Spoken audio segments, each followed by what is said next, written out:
तर मुख्यमंत्री देवेंद्र फडणवीस यांनी तामिळनाडूच्या मुख्यमंत्री जयललिता यांच्या निधनावर दुःख व्यक्त केलंय। जयललिता यांचं निधन ही दुःखद घटना असून त्यांच्या निधनानं मोठं राजकीय नुकसान झालं असून तामिळनाडूच्या जनतेच्या दुःखात महाराष्ट्र सोबत आहे अशी प्रतिक्रिया यावेळी मुख्यमंत्र्यांनी दिली।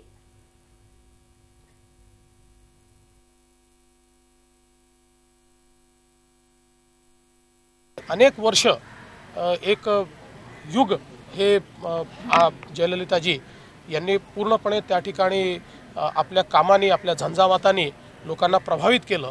आज त्यांचा मृत्यू झाल्यामुळे तामिळनाडूची आणि देशाची एक मोठी हानी झाली आहे आणि मी एवढीच प्रार्थना करतो की या दुःखातनं बाहेर येण्याकरता तामिळनाडूच्या जनतेला त्या ठिकाणी शक्ती मिळावी।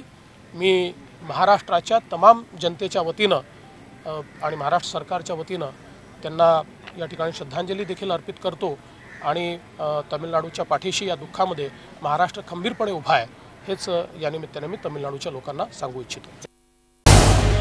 झी 24 तास रहा एक पाऊल पुढे।